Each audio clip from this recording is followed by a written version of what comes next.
અમારા પૂર્વજો આ ભૂમિના પ્રથમ રક્ષકો રાજન્ય કહેવાયા.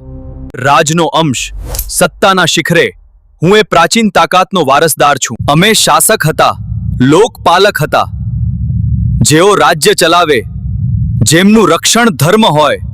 સમય બદલાયો, યુગ ધર્મ બદલાયો. જ્યારે ધર્મની રક્ષા માટે હથિયાર ઉઠાવવું અનિવાર્ય બન્યું, ત્યારે અમે સમગ્ર દેશમાં ક્ષત્રિય તરીકે ઓળખાયા. ધૈર્ય, બલિદાન અને યુદ્ધ કળાની જીવંત નિશાની. ક્ષત્રિય શબ્દ તો અમારી જિંદગીનો આધાર છે. ક્ષત્રિય એટલે ક્ષતથી જે રક્ષા કરે. મારું કાર્ય નિશ્ચિત થયું. યુદ્ધ કરવું, પ્રજાનું રક્ષણ કરવું અને ધર્મને ટકાવી રાખવો. હું રાજા હોઉં કે ન હોઉં, હું રક્ષક તો હતો જ. સમય બદલાયો.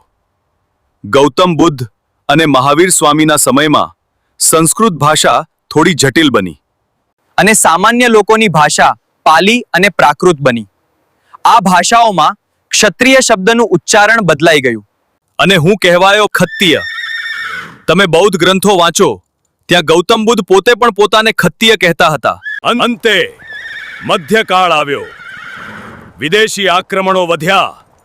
આ સમયે અમારી ઓળખ, અમે હવે માત્ર ક્ષત્રિય નહીં, પણ સ્પષ્ટપણે રાજાના વંશજ તરીકે ઓળખાવા લાગ્યા.